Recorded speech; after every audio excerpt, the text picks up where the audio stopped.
Cambridge IELTS 3 by the University of Cambridge Local Examinations Syndicate.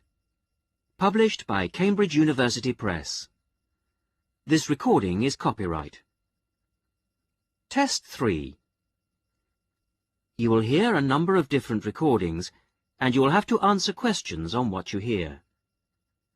There will be time for you to read the instructions and questions, and you will have a chance to check your work. All the recordings will be played once only. The test is in 4 sections. Write all your answers in the listening question booklet. At the end of the test, you will be given 10 minutes to transfer your answers to an answer sheet. Now turn to Section 1.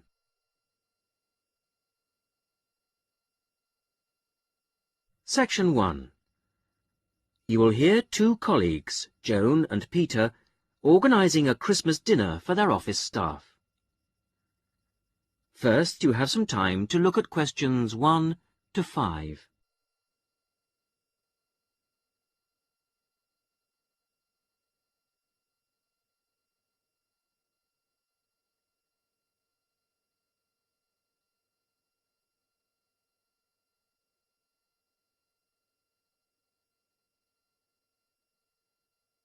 You will see that there is an example which has been done for you. On this occasion only, the conversation relating to this will be played first. Right. Let's try and get it sorted out today, so we don't have it hanging over us, OK? Good idea. I'll take notes. First thing, numbers. Have we got anything definite? Well, I've been working it out, and I think 40 to 43. Shall we put 45 to be on the safe side? Yep, fine.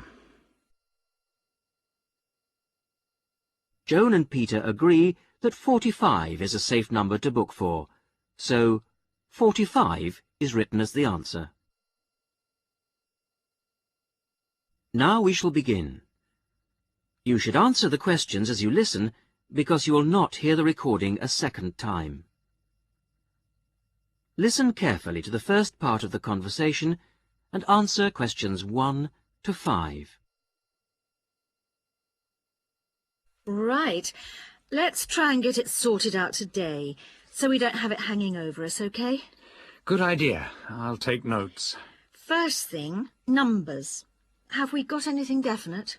Well, I've been working it out, and I think 40 to 43. Shall we put 45 to be on the safe side? Yep, fine. Dates. Well, that's straightforward. The last working day before Christmas, which is... Which is December the 21st. Which is going to be pretty difficult to book at Christmas. So we'd better think of 2 or 3 places, just to be on the safe side. Well, last year's was hopeless. The Red Lion, wasn't it? Yeah. We ought to go for something more expensive, 'cause You gets what you pay for. That new Indian restaurant in Weatherfield is supposed to be excellent. The Rajdoot. Oh, how do you spell that? R-A-J-D-O-O-T.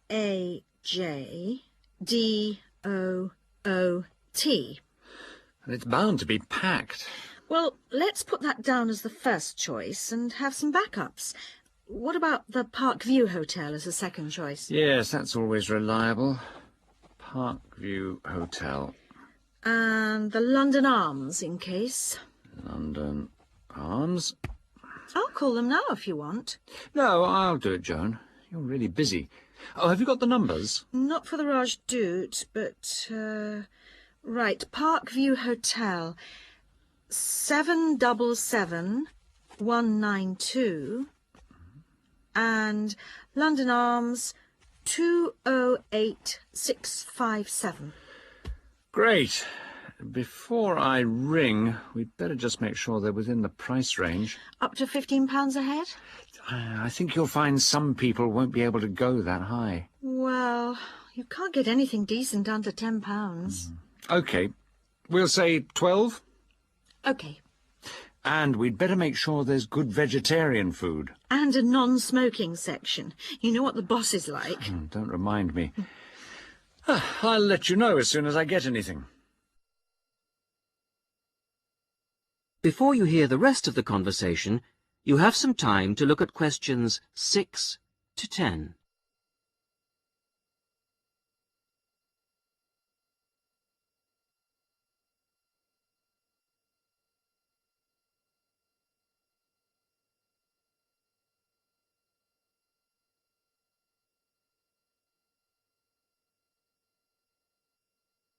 Now listen and answer questions 6 to 10. Good news. I found Rajdut's number straight away, and they can fit us in. Their Christmas menu sounds great. What is it? French onion soup or fruit juice, Uh-huh. roast dinner or lentil curry. Sounds ordinary, but my friend said it was really tasty. Lentil curry. That's unusual. And then for dessert, there's traditional plum pudding or apple pie, plus coffee. That sounds really good for £12. Did you book it? Well, I said I'd check with the staff first, but they did say they'd hold the booking until next Wednesday anyway. Oh, and if we go ahead, they'd like a £50 deposit. 50 is normal. That's fine. And they want a letter. Right, to confirm. Oh, and they say with such large numbers, we have to choose the menu in advance. Well, that won't be a problem. I'll put up a notice with details of the restaurant and the menu. When did you say they wanted confirmation by? It was, let's see, the 4th of November. Where do you think I should put up the notice? Where everyone's guaranteed to see it? On the cafe notice board, I should think. Hardly anyone looks at that. Well, the newsletter's probably your best bet. Good idea. I'll go and do that now. That is the end of section 1. You will now have half a minute to check your answers.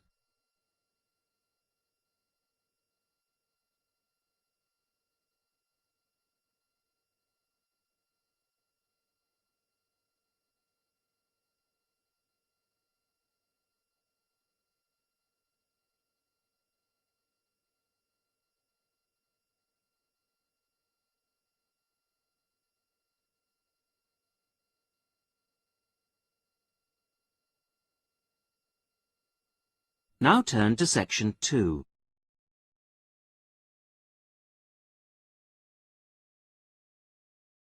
Section 2. You will hear a college tutor asking Julie Brooks, director of a college sports centre, to talk to a group of students about the centre. First, you have some time to look at questions 11 to 16.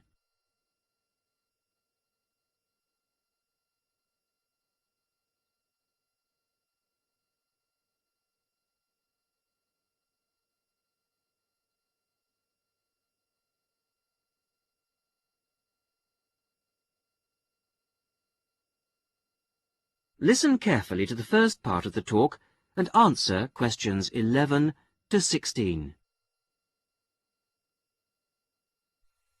So, I'll hand over now to Julie Brooks. Thank you. Welcome to the Sports Centre. It's good to see that there are so many people wanting to find out about our sports facilities. First of all, membership.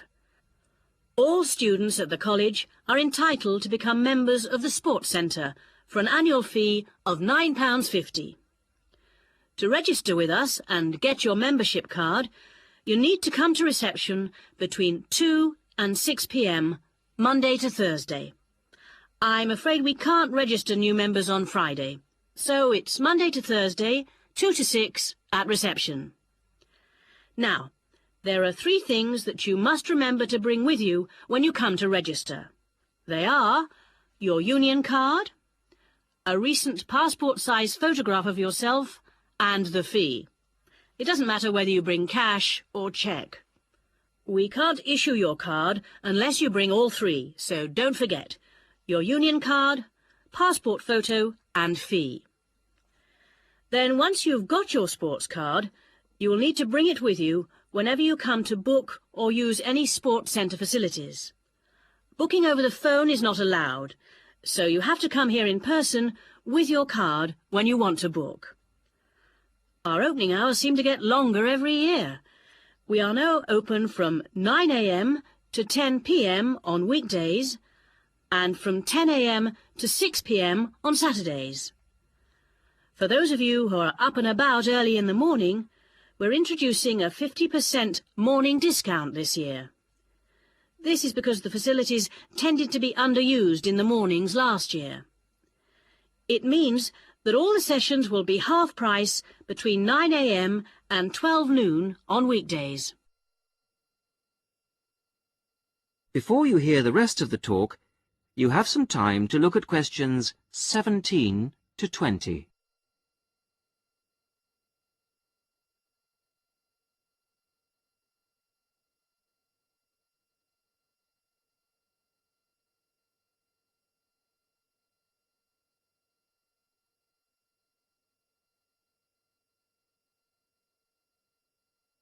Now listen and answer questions 17 to 20.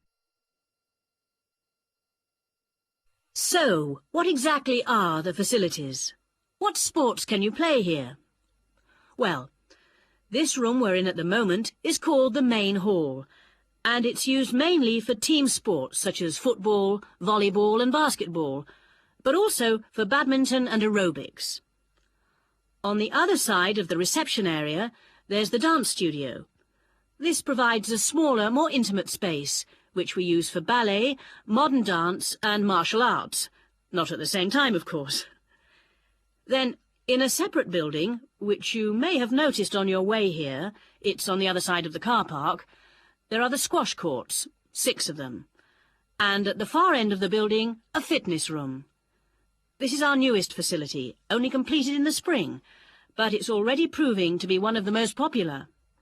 As well as all these facilities available here on the campus, we also have an arrangement with the local tennis club, which is only 2 miles away, entitling our students to use their courts on weekday mornings in the summer. So, I think that there should be something here for everybody, and I hope to see all of you at the centre, making use of the facilities. If, in the course of the year, you have any suggestions as to how the service we provide might be improved, or its appeal widened, I'll be interested to hear from you. That is the end of section 2. You will now have half a minute to check your answers.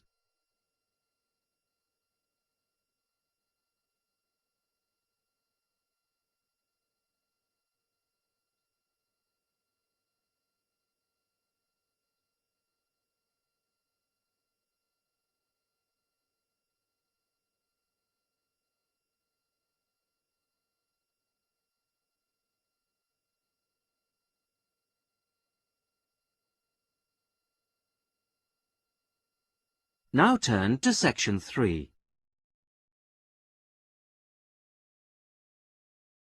Section 3. John Brown, a school student, is entering a competition for young electronic engineers. He is talking to his teacher, Mary Collins.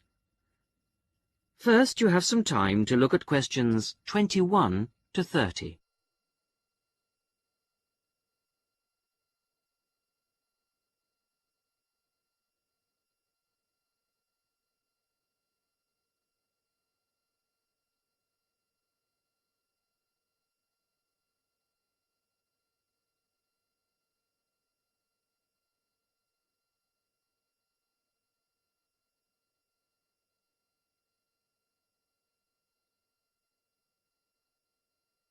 Now listen and answer questions 21 to 30. Good morning, Mrs. Collins. I just wondered if you could help me with this entry form for the Young Electronic Engineer competition. Hello, John. Oh, you've made the jigsaw for blind children with the bleeper. When they put a piece in correctly, that's right. OK, let's have a look at the form. Right, thanks. I've never filled in one of these before, so... Well, let's just do it in pencil first. So, name of designers. Well, Anne helped me with some of the electronics work. Then you must put her name in as well. Right. Anne Ray. Sorry, it's A-N-N-E, and her surname is spelt R-E-A. Good start. OK, R-E-A. And age is easy. You're both 16. What have you called the design? Keep it short. What about jigsaw puzzle design for visually handicapped? Too long.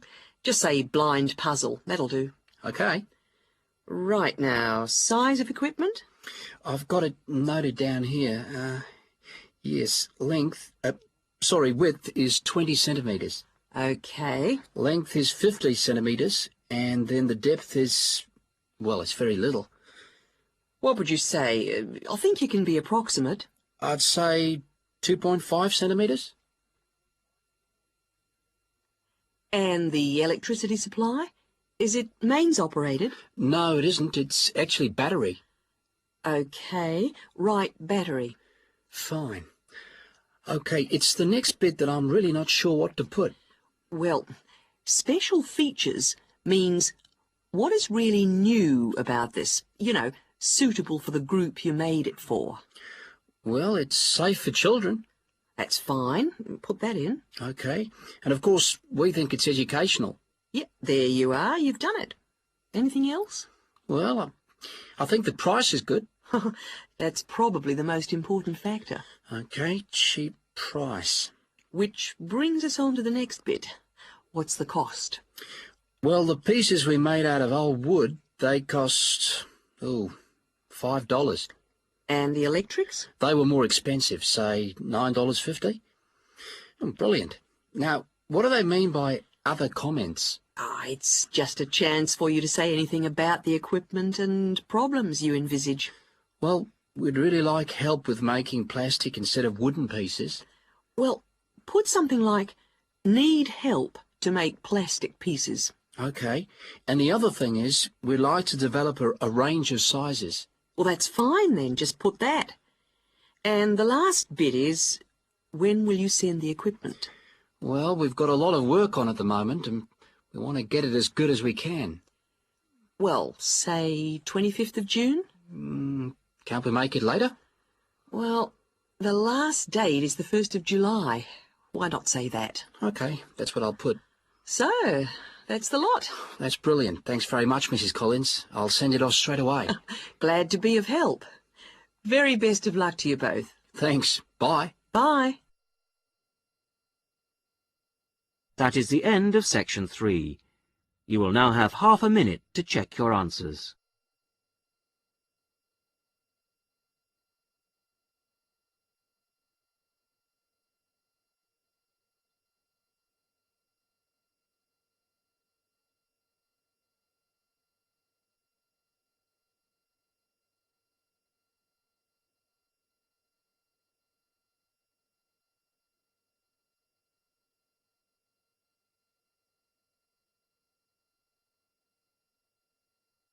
Now turn to section 4.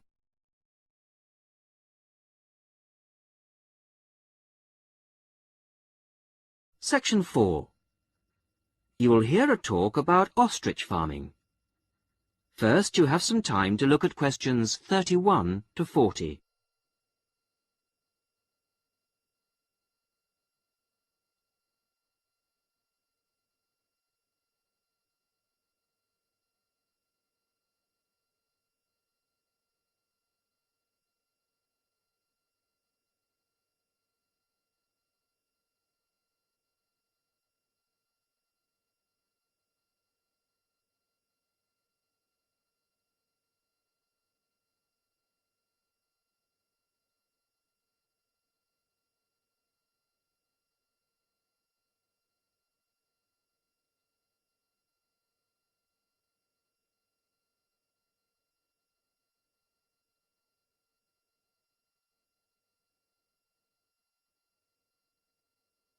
Listen carefully to the talk and answer questions 31 to 40.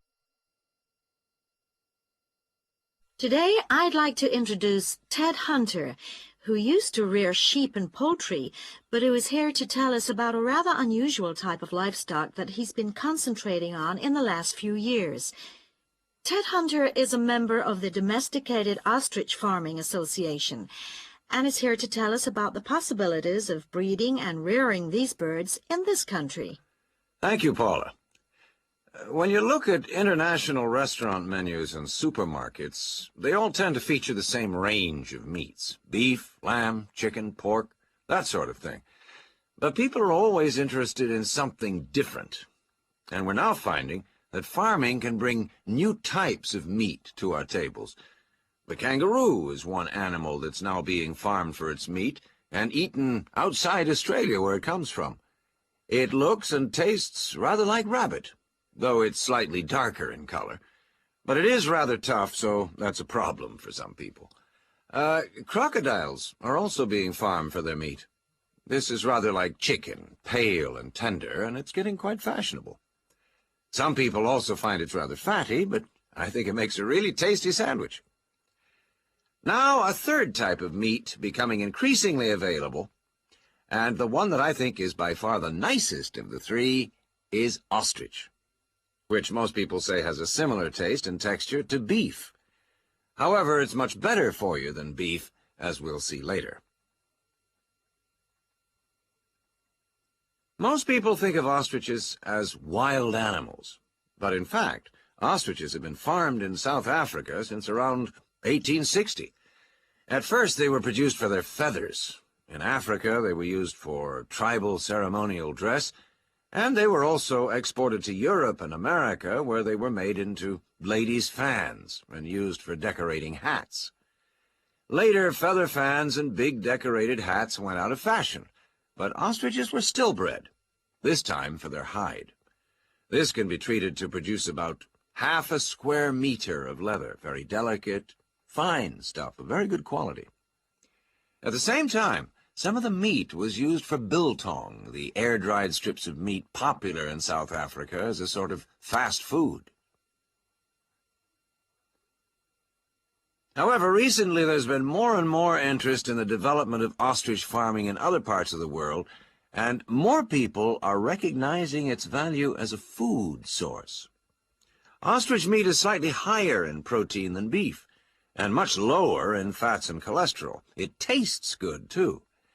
A series of European taste tests found that 82% of people prefer ostrich to beef. And one ostrich produces a lot of meat, from around 30 to 50 kilograms, mostly from the hindquarters of the bird. Farmed ostriches don't need African climates, and in fact, ostrich farming is now becoming well established in other parts of the world. However, setting up an ostrich farm isn't something to embark on lightly. Mature breeding birds are very expensive. Even a fertilized ostrich egg isn't cheap, so you need quite a bit of capital to begin with.